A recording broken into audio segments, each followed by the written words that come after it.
Geneviève pas à pas, 4e épisode. Écrit et présenté par Valérie Fauvinet-Rançon. Geneviève bergère. Nous n'avons pas de représentation antique de Geneviève. Au Moyen-Âge, jusqu'au XVIe siècle, elle est représentée comme une jeune fille noble qui tient à la main un cierge qu'un démon souvent essaie d'éteindre. À partir du XVIe siècle, on prend donc l'habitude de la représenter en bergère, ce qu'elle n'était pas, on l'a vu dans la dernière vidéo.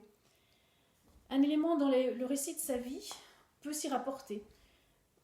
Ce récit raconte qu'enfant, elle fréquentait les petites bergères de son âge, fille des métayers, des fermiers qui cultivaient les terres de ses riches parents.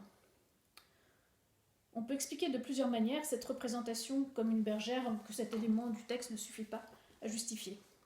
Tout d'abord, une interprétation symbolique. Geneviève est la bergère des Parisiens, qui sont ses ouailles, ses moutons, étymologiquement. Elle tient sur un certain nombre de représentations un bâton, la houlette, symbole du guide et du berger. C'est bien sûr l'image chrétienne du bon pasteur, qui était fréquente du reste dans l'Antiquité, dans les représentations du premier christianisme, notamment dans les fresques de catacombes romaines ou sur les sarcophages antiques. Cette représentation reprenait elle-même une représentation païenne, celle d'Orphée, chargé parfois d'un mouton sur ses épaules. Le symbolisme est assez étranger à notre époque matérialiste, qui exige la transparence, qui préfère les représentations crues, soi-disant objectives et sans tabou, aux allusions et aux symboles. Le symbolisme est d'usage pour représenter les saints depuis l'Antiquité. Ce n'est pas parce que Saint Pierre est traditionnellement représenté avec des clés qu'il était pour autant serrurier.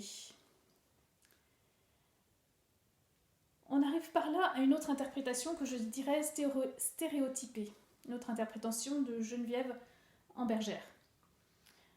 La représentation symbolique de Geneviève, bon pasteur en quelque sorte de son peuple, a été biaisée par les siècles ultérieurs peu favorables à ce qu'on appelle la promotion de la femme. Qu'est-ce qu'une bergère si on réfléchit ?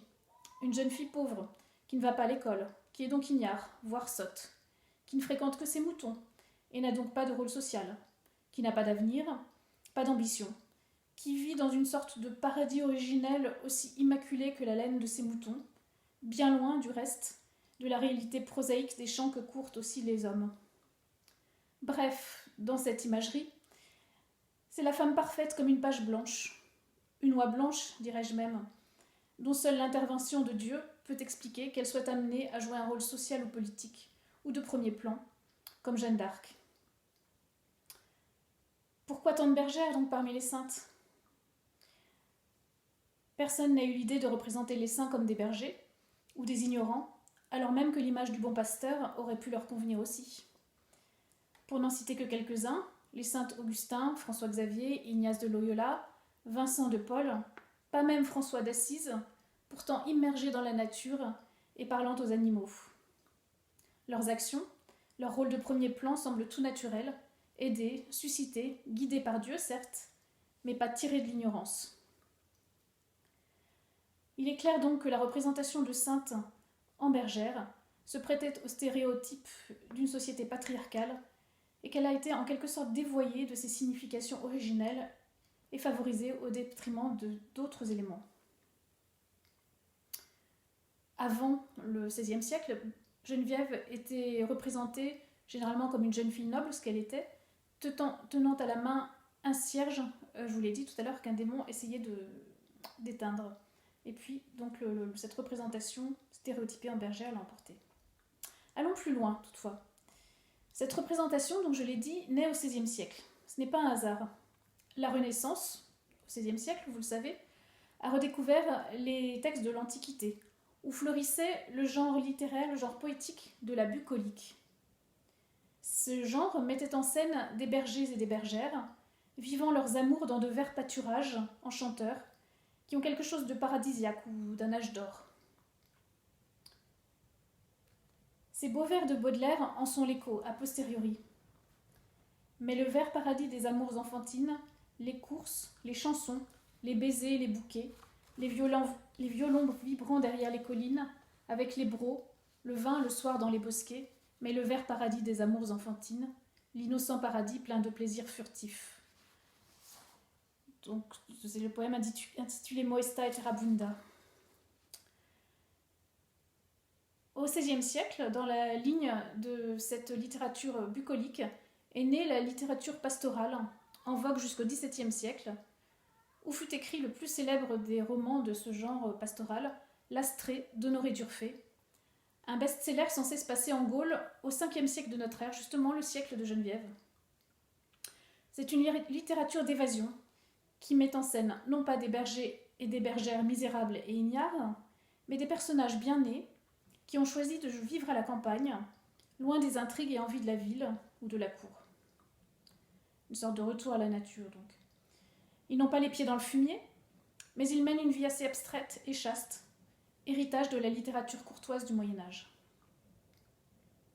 On voit que le personnage de Sainte-Geneviève, bergère, pouvait s'inscrire dans un tel imaginaire, les amours en moins. Une jeune fille éduquée, bien née et chaste, vivant dans une nature échappant aux déviations de la civilisation. Ensuite, au XVIIIe siècle, fleurit, dans la continuité de ce genre littéraire désormais révolu, la mode du retour à la nature, telle la vogue des bergeries et laiteries, construites dans le parc de nombreux châteaux par leurs propriétaires, mode illustrée par le célèbre exemple de Marie-Antoinette et de son hameau de la Reine à Versailles. Ces modes littéraires ou sociétales ont pu favoriser le succès et la longévité de la représentation de Geneviève en bergère. Elle n'était pas en désaccord, contrairement à ce qu'on pourrait croire à première vue, avec son origine sociale et son éducation, mais elle a contribué à affadir son personnage, à faire oublier sa réalité de forte femme avisée et énergique. Gardons de cette image de bergère celle du bon pasteur qui a su guider son peuple à travers les vicissitudes de son siècle, particulièrement tourmenté, et qui a su garder le cap dans un monde en pleine mutation. Remarquons aussi que cette représentation de Geneviève en bon pasteur, avec sa houlette, fait d'elle l'égale des évêques de son temps, qui, en Gaule et ailleurs, furent souvent amenés à remplacer l'autorité romaine défaillante dans un rôle temporel auquel ils ne purent se dérober. C'est Geneviève qui a laissé son nom dans l'histoire de Paris au moment du passage de l'Antiquité au Moyen-Âge, plutôt que les évêques qui ont été ses contemporains. C'est elle qui a pris en main le destin de la ville. Alors, pour revenir à ma question initiale, elle n'était pas bergère, sinon symboliquement. A-t-elle été maire de Paris ?